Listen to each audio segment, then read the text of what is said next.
Bueno, Darren Líder nos habla acerca de lo que es la relación del niño con la madre. Imagínense ustedes un pedacito de carne chiquito que no tiene acceso todavía al lenguaje y que, bueno, lo que él busca es satisfacer a la madre.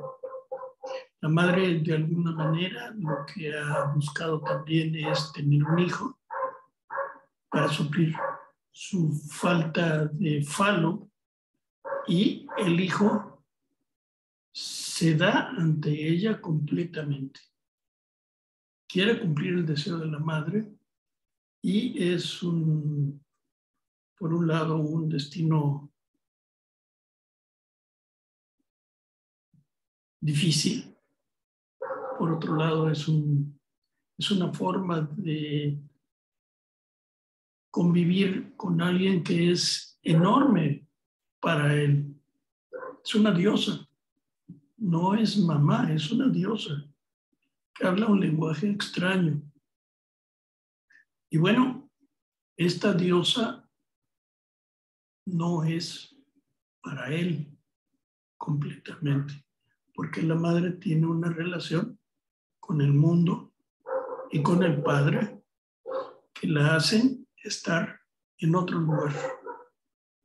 Entonces el niño siempre se encuentra en una relación en falta.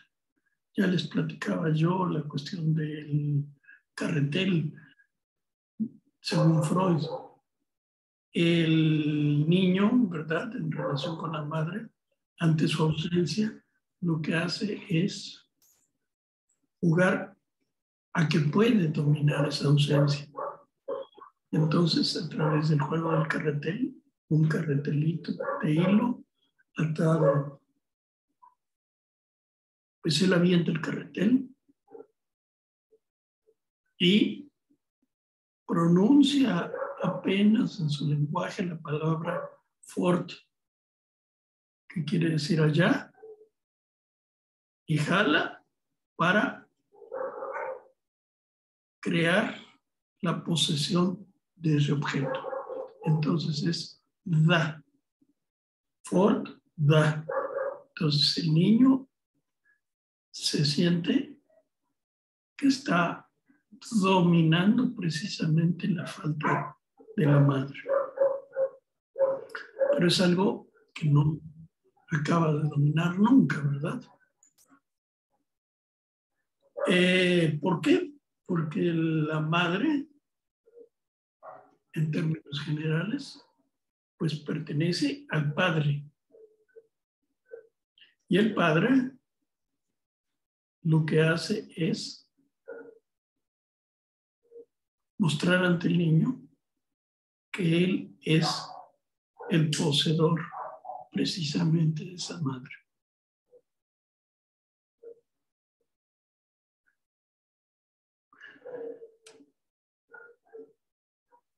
No sé si leyeron, tuvieron la oportunidad de leer el artículo que les mandé.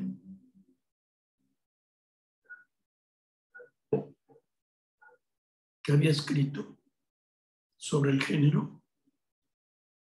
Hoy en día está muy de moda la cuestión del género.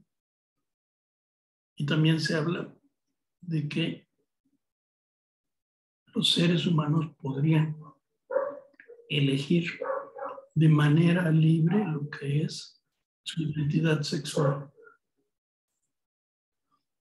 Yo tengo la impresión de que es una forma de tratar de borrar lo que es nuestra historia sexual, nuestra historia infantil, y suponer que nuestra identidad es algo libre, cuando en realidad nuestra identidad es algo que asumimos como una, vamos a decirlo así, herencia. No es algo biológico, es algo social, pero al fin y al cabo es una herencia. Entonces hoy en día incluso se habla de non-binary identity, por ejemplo. Entonces lo que se dice es que hay muchachos, muchachas que no tienen la identidad masculino femenino, sino lo que tienen es una identidad que puede variar.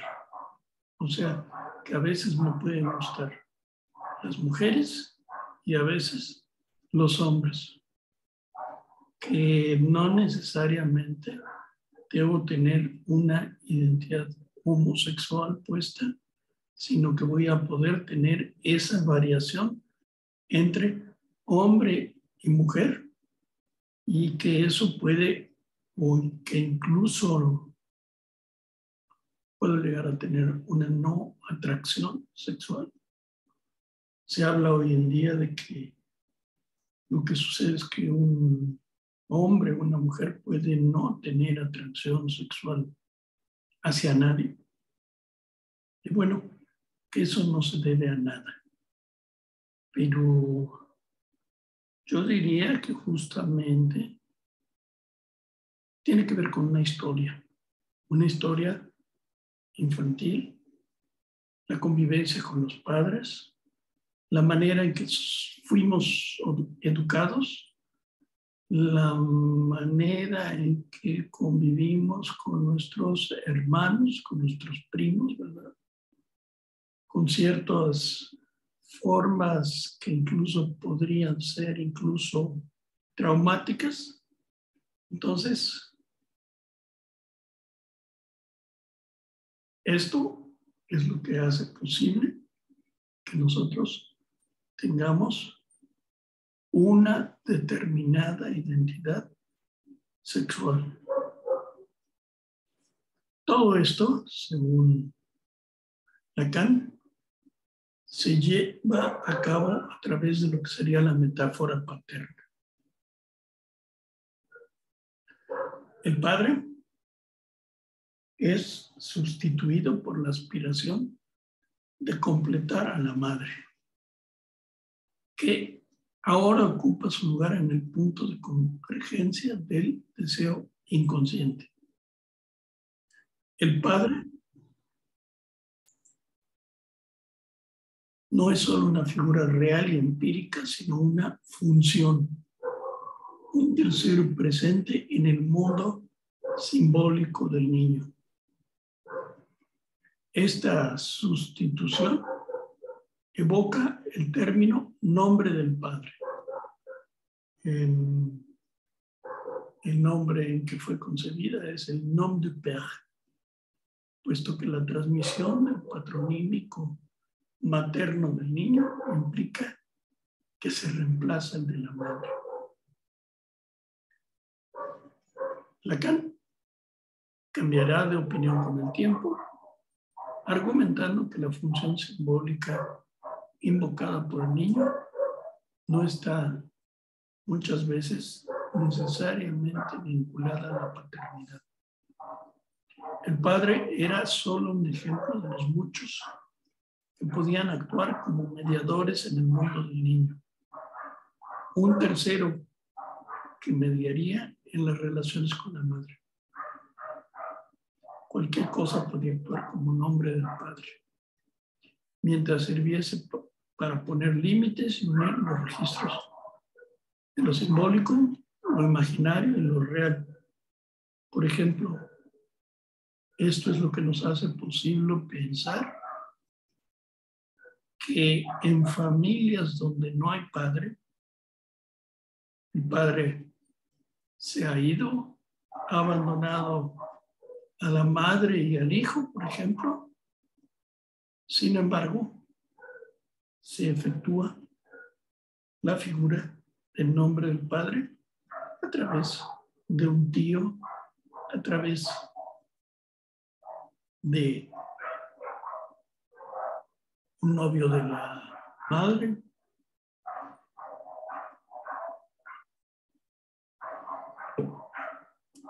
o incluso suponiendo que esta madre después se haga homosexual a través de su pareja.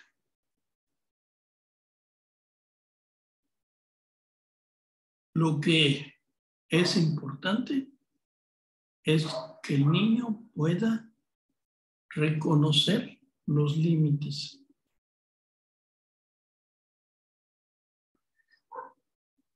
El nombre del padre no es un momento preciso, es un proceso. Es algo que puede tomar muchos años. No se reduce a cualquier elemento tangible,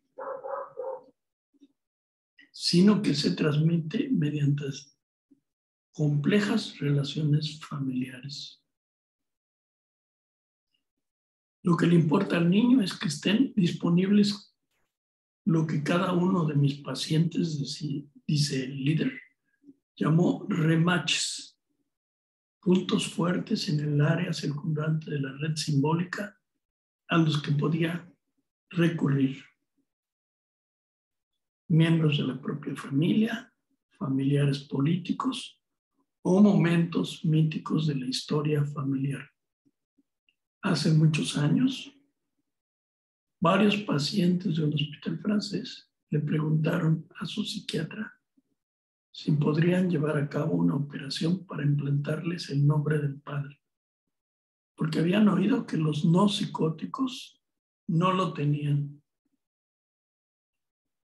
El nombre del padre no es un elemento único y aislado.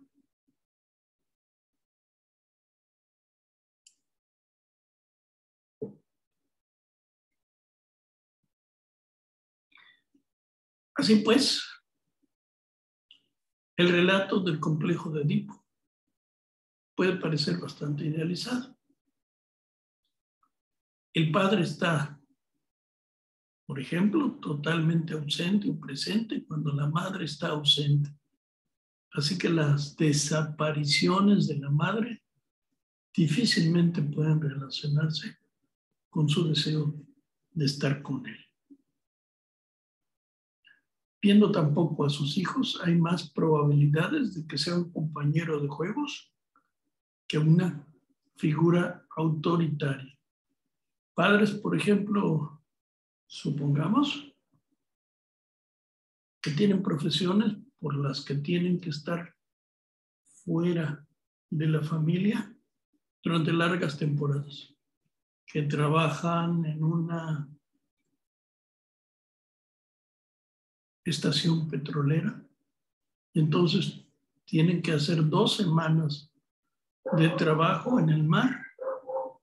Pues bueno, no están en la familia. Después regresan y pueden estar de descanso, quizá otras 2 semanas.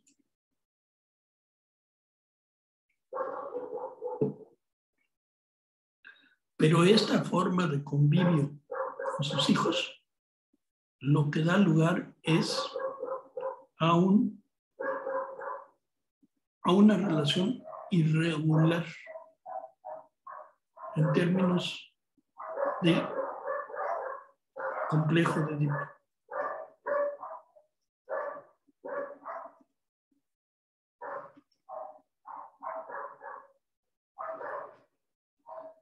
El niño intenta poseer a la madre, pero después lo que va a dirigirse es a abandonarla.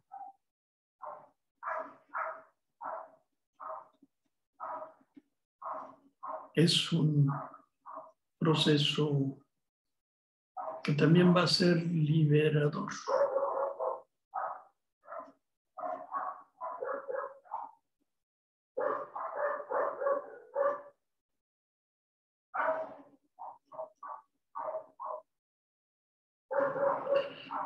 El Edipo tiene 3 funciones fundamentales.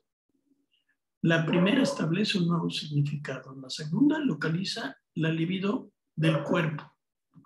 Y la tercera establece una distancia apartando sí, al niño de ser el objeto exclusivo de la madre. Y aquí nos va a mencionar uno de los 5 casos de Freud. Es un caso muy particular, es un caso de psicosis. Daniel Paul Schreber enferma en el verano de 1893. Es un caso extraño. Él tiene una serie de pensamientos en los cuales se acerca la idea de que sería agradable ser una mujer durante el coito. Después, estas ideas le atormentan. Su cuerpo empieza a sufrir transformaciones peculiares. Eyacula varias veces por la noche y sus nervios le hacen sentir lo que él llamó voluptuosidad. Tiene alucinaciones y sensaciones corporales constantes que le torturan. Oye voces que hablaban sin parar y se sentía atrapado en una red física y mental con un Dios que no estaba dispuesto a colaborar con él. ¿Sí? Me preguntabas.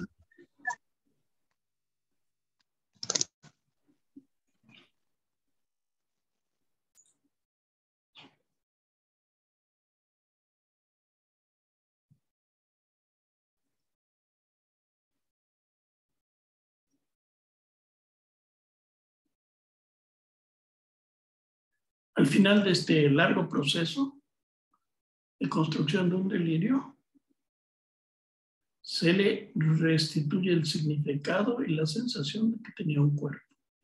Por otro lado, Darelida nos había anunciado que los procesos de psicosis no debilitan la inteligencia. ¿Qué pasa con Schreber? Bueno, pues Schreber es internado la primera vez y lo que hace es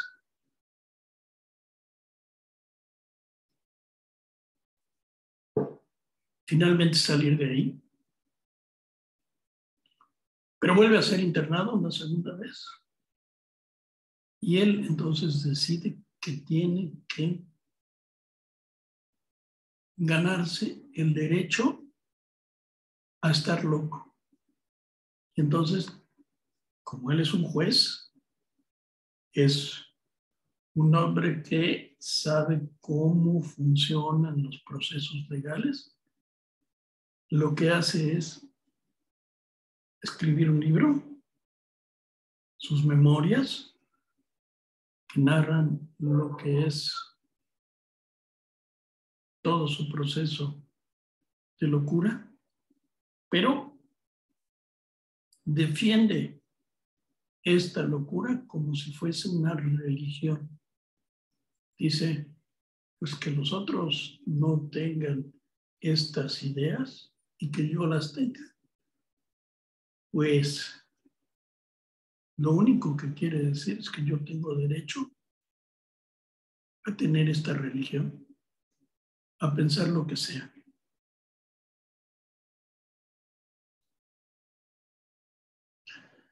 Su pensamiento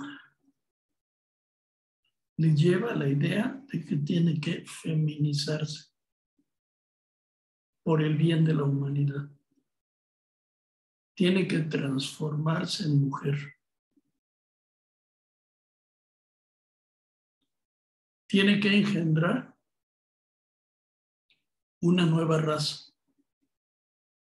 Y entonces ya no rechaza las sensaciones de placer femenino que sentía, sino empieza a considerar que cultivarlas era tanto su derecho como su deber.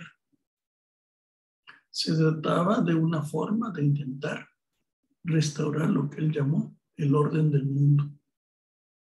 Un sistema armónico que las voces le habían descrito y que él sentía que se había roto en pedazos.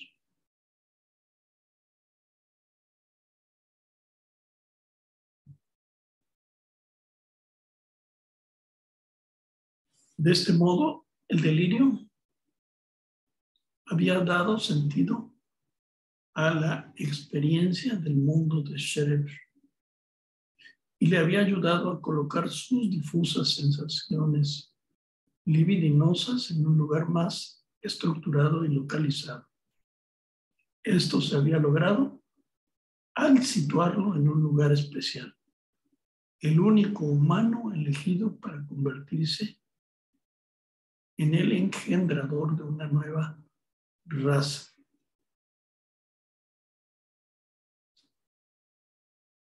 El delirio entonces había cumplido 3 cometidos edípicos: tratar los problemas del significado, la libido y el lugar en la relación con otro más poderoso. Aunque en el caso de Scherer el delirio no fue tan sólido como él lo habría deseado, tuvo que volver a ingresar tras la muerte de su madre y un ataque de su mujer.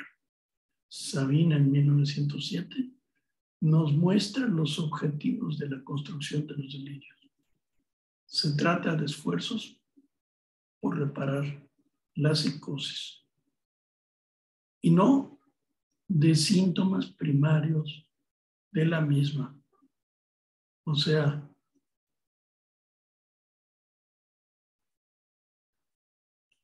la psicosis, los delirios, son maneras de contarse una historia de dolor y tratar de reintegrar el propio mundo.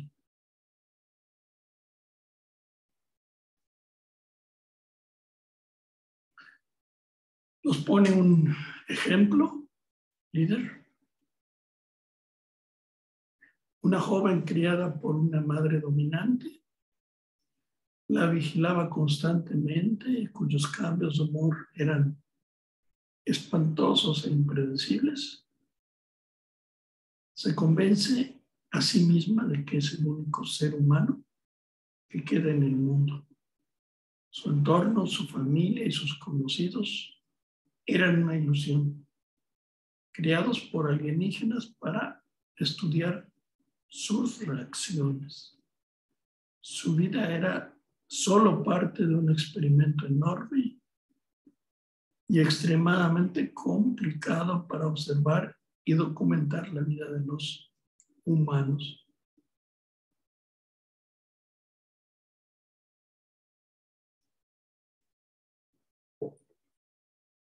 Encerrada en su cuarto de baño,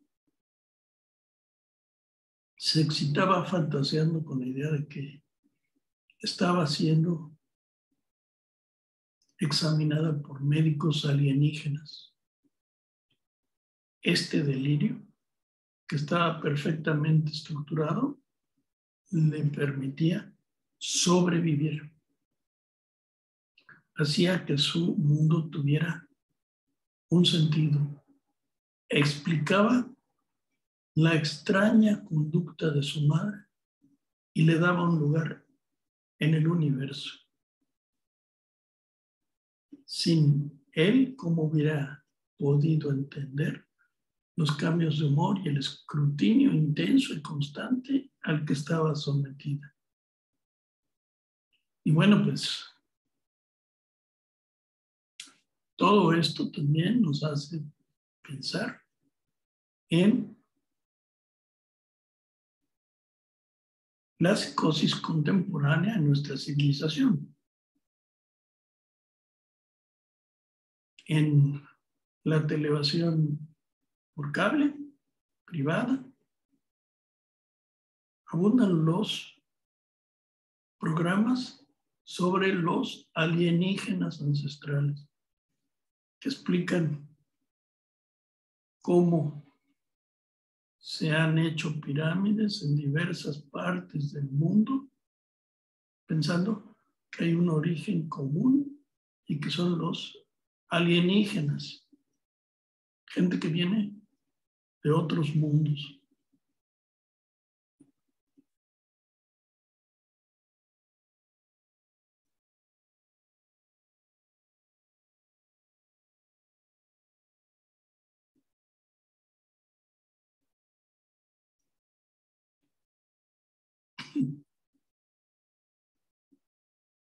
Como en el caso de Schreber, a esta chica el delirio le otorga un lugar en un diseño significativo, aunque menos complicado que el sistema de rayos y nervios de Schreber. Solucionó 3 problemas edípicos: establecer un significado, localizar la libido y asignar un lugar. En vez de ser la presa de su impredecible madre, era el ser humano elegido para el experimento, lo que la apartaba de la posición de simple víctima pasiva. En este caso, el delirio da un nuevo cariz a la experiencia de ser un objeto. Para Schreber, el paso de ser una ramera degenerada a ser el vehículo del futuro de la humanidad, para la paciente de la que habla Líder, es el blanco de ser la víctima de su madre, a ser el sujeto de un estudio científico. Así, el delirio les apartó de ser simplemente un objeto al que se le hacían cosas brutales. De hecho, hay un autor que se llama Morton Schatzman, ¿sí?, que habla sobre el caso Schreber desde un punto de vista social, educativo, pedagógico. El padre de Schreber es un padre que lo atormenta constantemente y inventa una serie de artefactos, de dispositivos para que pueda estar derecho sentado o que duerma completamente horizontal. Incluso idea que el niño debe dormir entre 2 sillas, de tal forma que no esté chueco al dormir. ¿Por qué? Porque hay una idea tras todo esto, y es de que la disciplina debe de reinar sobre la educación de los hijos. Y esto lo que le lleva a hacer es una serie de cosas brutales. E incluso ocasiona no solamente la locura de Schreber, sino el suicidio de uno de sus hermanos y también la muerte de una de sus hijas.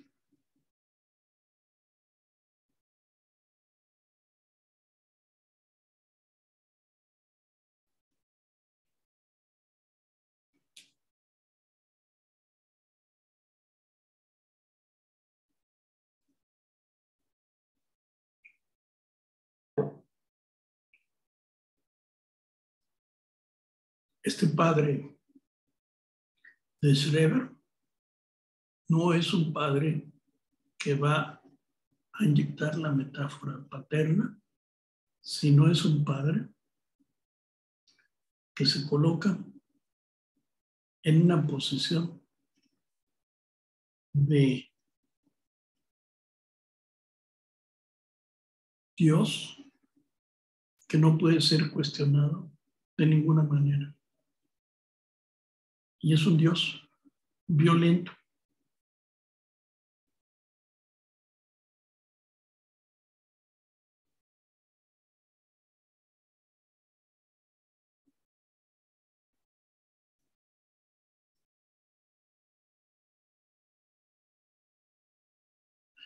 Nos muestra otro caso, que es el caso de Wolfson. Durante la década de los 80, tiene una gran preocupación. Tras la muerte de su madre, empieza a tener la idea de limpiar el planeta. Y tiene lugar una transformación. En lugar de estar en la posición pasiva de un simple objeto en manos de una cruel voluntad del otro, es el orquestador de una misión de Salvador. El indiscreto intento de limpiar su cuerpo se transforma en un deseo de limpiar el planeta. Al igual que la degradante experiencia de Schreber de ser feminizado, se convertiría en la gloriosa misión de encarnar el elegido por Dios para engendrar una nueva raza. La idea de Wolfson supone pasar de ser el objeto de una intrusión libidinosa, invasiva, al proyecto de drenar la libido de todo el planeta.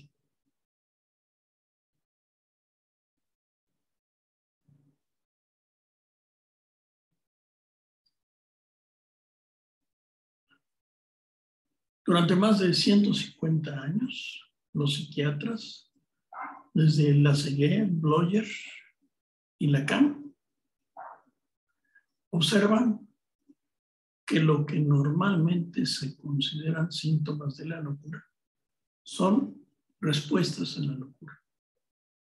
Los fenómenos de psicosis más sorprendentes y llamativos, observa Freud, son intentos de restitución o recuperación.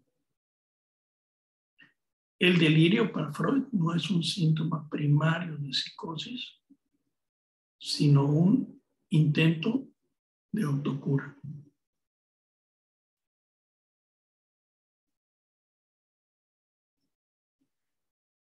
Entonces, el delirio es un fenómeno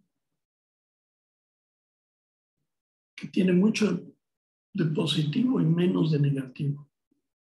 Un intento de curar más que una patología, aunque no consigue lo que se propone. Para Freud, la mayor parte de la psicosis es recuperación, el esfuerzo por recrear la realidad o restablecer el contacto con ella. La rareza del delirio a menudo hace que parezca lo contrario, pero su función curativa puede estar excepcionalmente clara. En un caso, una mujer con erotomanía escribió al hombre en cuestión pidiéndole que le enviara una carta formal, negando que estaba tratando de causar un efecto en ella y confirmando que no era más que un extraño. Le dio un modelo que simplemente tenía que copiar, firmar y remitirle. Ese no fue el resultado del consejo de su psiquiatra, sino producto de su mismo delirio. Hasta le envió un sello demostrando que el procedimiento terapéutico formaba parte del mismo acto de locura. Los delirios casi siempre vienen precedidos de un periodo en el que la persona siente que hay algún tipo de significado en el mundo, aunque no consiga precisarlo ni aprenderlo. parece que un póster en el metro, un artículo en un periódico o un anuncio de televisión hacen referencia a ellos, pero no saben cómo. Solo saben que tiene que ver con ellos. Bien, rápidamente o poco a poco, la realidad empieza a albergar un significado. Habla, incluso si el mensaje es opaco.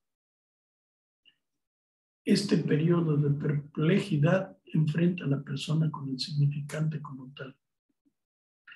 El significado antes de que se fije y se determine. O sea, el mundo tiene una explicación, hay un significado que es incuestionable, lo cual hace que de alguna manera la locura esté también asociada a las religiones. En la religión hay una creencia que es incuestionable.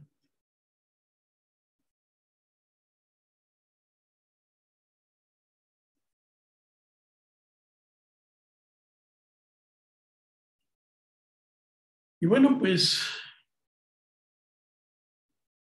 hay muchos casos sobre el asunto.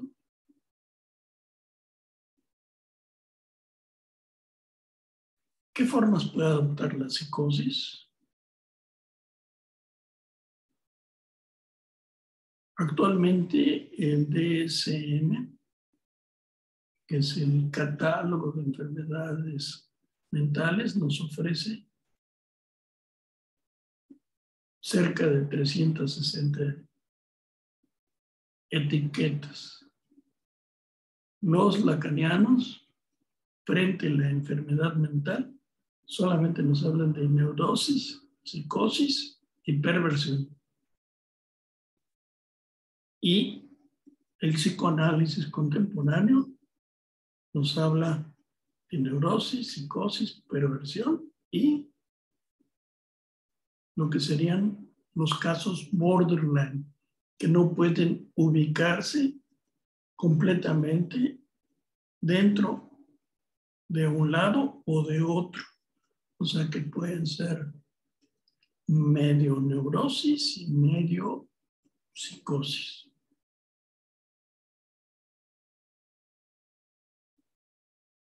Hay más de 40 definiciones de esquizofrenia en psiquiatría, sin contar el psicoanálisis y otros campos relacionados.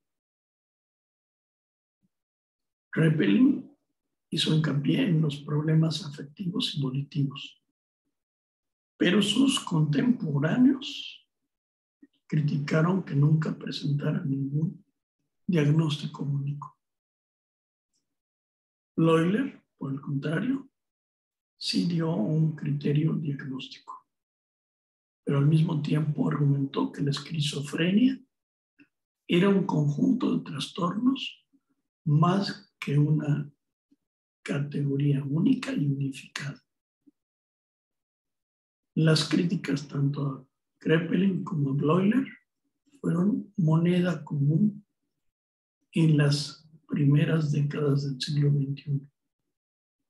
Y a pesar de las advertencias, el término esquizofrénico se siguió usando de modo tan indiscriminado que muchas veces es sinónimo de psicosis o simplemente se utiliza para denominar a cualquier paciente especialmente difícil, del mismo modo que ocurre hoy día con la categoría de desorden de la personalidad.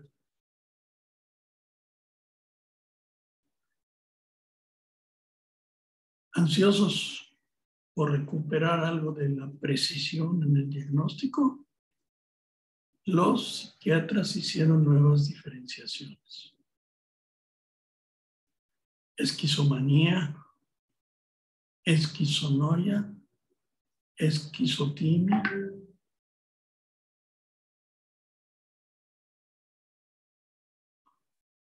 estas categorías noveles siguieron ramificándose del concepto de esquizofrenia.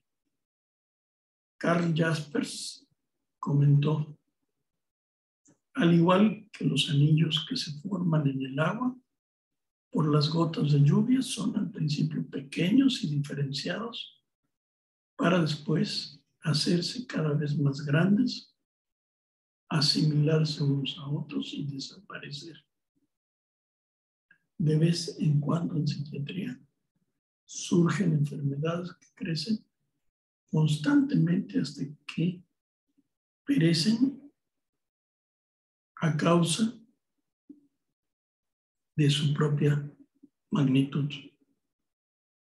Algunos críticos posteriores aclararon la confusión clasificatoria de la que se lamentaba Jaspers, aduciendo que en las instituciones mentales se agrupaba a los aquejados de psicosis con otros pacientes que no se entendían muy bien. De aquí la falta de precisión y pesimismo terapéutico de la clínica de Kraepelin. Se había confundido una forma de desintegración orgánica con la psicosis. La presencia de espiroquetas sifilíticas en el cerebro solo se descubrió por ahí de 1911. Parece probable que muchos de los diagnosticados con esquizofrenia fueran simplemente casos no diagnosticados de esa infección orgánica. De hecho, Kraepelin y sus estudiantes también pensaron en ello, lo que les parecía confirmar aún más que la psicosis tenía una etiología estrictamente orgánica, que es una cosa que hoy todavía se piensa en algunos casos, pero que hoy pensamos los psicoanalistas que no hay una fuente orgánica para la psicosis.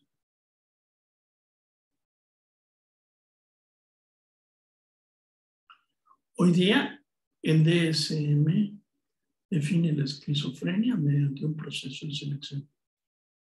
Es necesario presentar al menos 2 de los 5 tipos principales de una lista.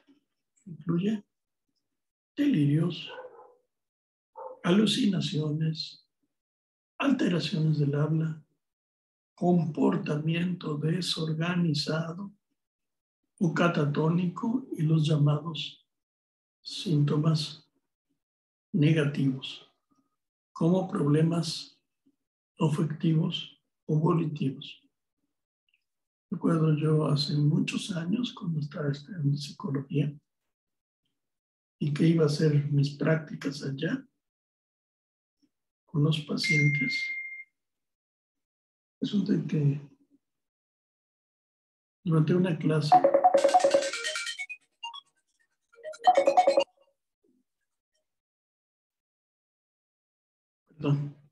era el teléfono. Durante una clase,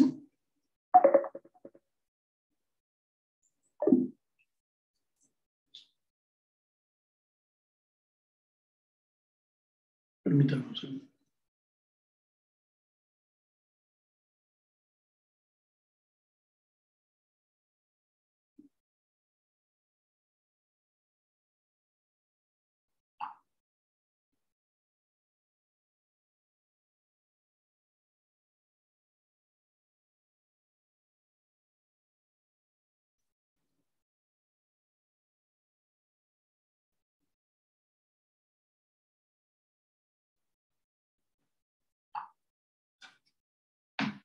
Gracias.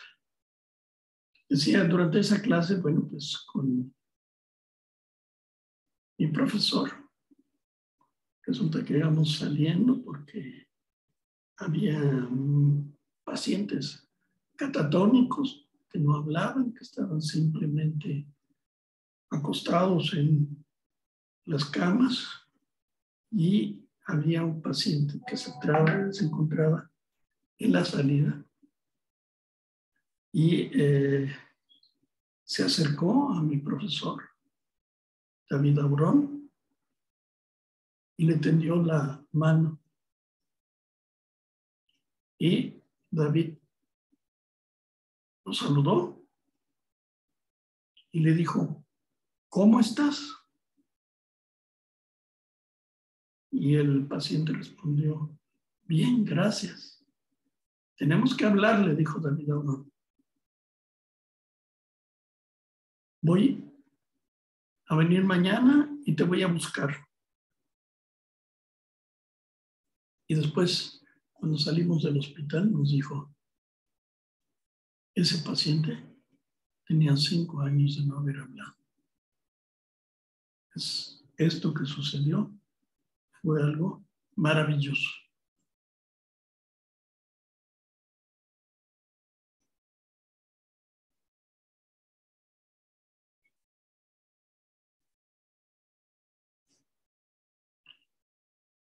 Gracias precisamente al DSM, el diagnóstico de esquizofrenia ha generado confusión y prejuicios. A los pacientes incluso se les enseña a considerarla una enfermedad incurable que requiere tratamiento químico continuado.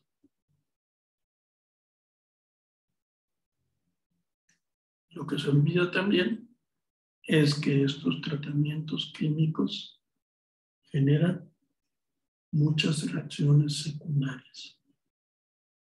¿Como qué, por ejemplo? Subida de peso, diabetes,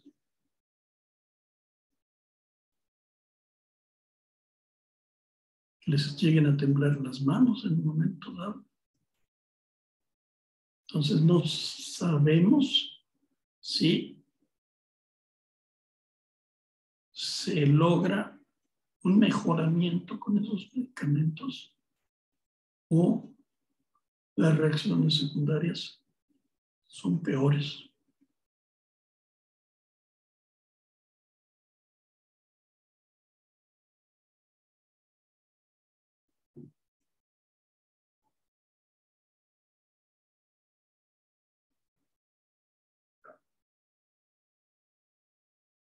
Muchos esquizofrénicos están fuera de hospitalización.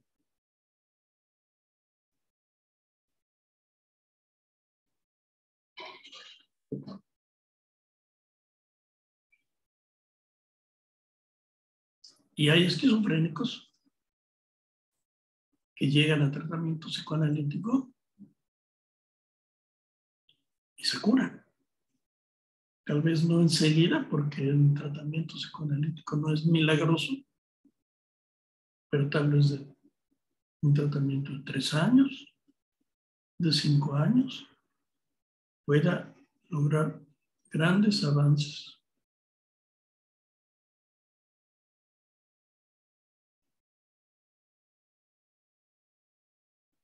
Es sabido que los esquizofrénicos también pueden buscar compañía. Tratan de establecer relaciones, se casan, buscan trabajo, viajan, exploran su sexualidad y experimentan con drogas. La esquizofrenia se comparaba más con los intentos de usar el entorno social para contrarrestar la desintegración que con una enfermedad. Lo que nos hace pensar en la esquizofrenia no es ya la catatonia, sino una personalidad extrovertida, parlanchina, hambrienta de vínculos sociales.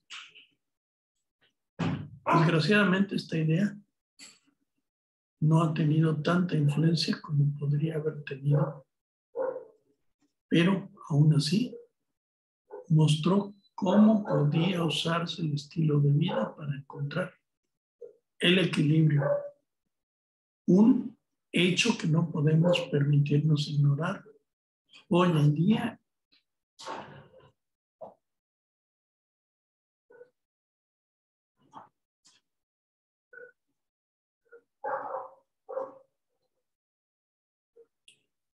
Hay un seminario de Lacan, es el seminario 3, que habla sobre la psicosis. Su nombre lo que nos indica es que no hay una sola psicosis, sino que hay una variedad de psicosis, que no solamente existe la paranoia, la catatonia o la esquizofrenia, sino que puede haber diversas cantidades, que además entre ellas pueden tener rasgos combinados. El delirio puede ser transitorio, poco elaborado, sistematizado y amplio. Para distinguir los tipos de psicosis y para arrojar sobre los tipos de construcciones delirantes que sobrevienen, podemos volver a los 3 problemas fundamentales que trata el complejo de Edipo. En lugar de intentar fundamentar una clasificación de rasgos superficiales. Como el tema de la psicosis, las cuestiones subyacentes del significado, la localización del individuo y la distancia del otro permiten aclarar realmente la cuestión diagnóstica. Si bien la metáfora paterna os regula en las neurosis, en la psicosis, este proceso, el de la metáfora paterna, no se lleva a cabo. Y entonces depende de cada sujeto inventar su propia solución frente a la no existencia de la metáfora paterna. En la paranoia se cristaliza en un significado. La persona sabe qué es lo que falla en el mundo. Hay, por ejemplo, una conspiración contra ella. Tiene una misión que cumplir, un mensaje que difundir.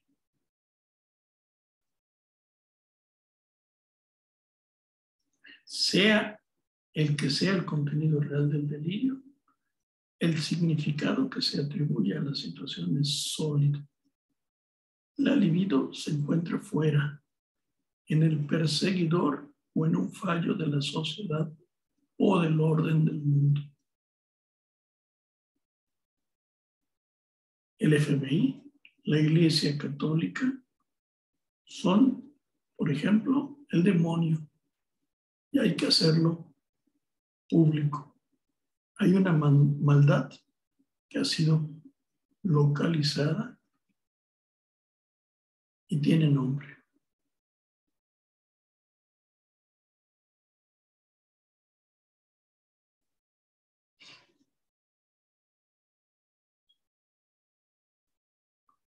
Los delirios de la paranoia también se diferencian de las ideas paranoides de otro modo. En la paranoia, el yo y el otro están estrictamente separados. Pero en los pensamientos paranoides del esquizofrénico pueden llegar a desdibujarse estos límites. El otro está presente en ellos mismos, como si no fuera posible una separación total. Un esquizofrénico puede que crea que los pensamientos y hasta las sensaciones que tiene no son suyas, sino que de algún modo las ha puesto ahí o incluso que se trata de las experiencias de otra persona. El paranoico, al contrario, ve las fuerzas externas que actúan desde el exterior, no desde el interior. Y no existe la idea de que le han robado o introducido pensamientos en la mente. En la melancolía, al contrario, siempre es culpa del sujeto.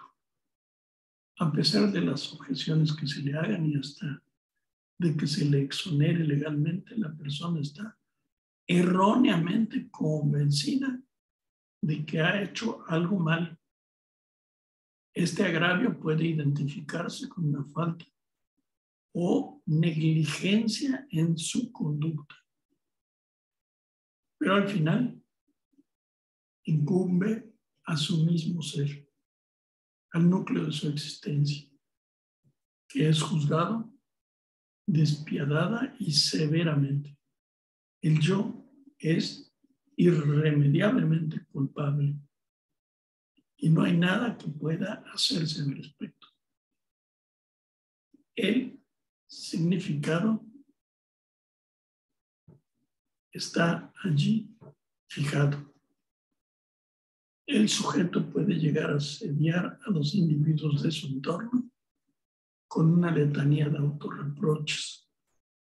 Y si un terapeuta trata de persuadirle de que lo que le ocurre no es culpa suya, o un jurado le declara no culpable de un delito, puede llegar a ponerse en peligro a sí mismo o a otros para demostrar que es culpable. Algunos profesionales ven la melancolía como una imagen especular, de la paranoia.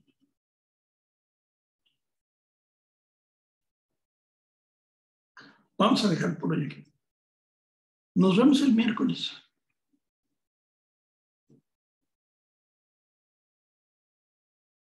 Sí, profe. Está bien, Muchas cuídese gracias, mucho. profe. Hasta miércoles, profe. Vale. Hasta el miércoles.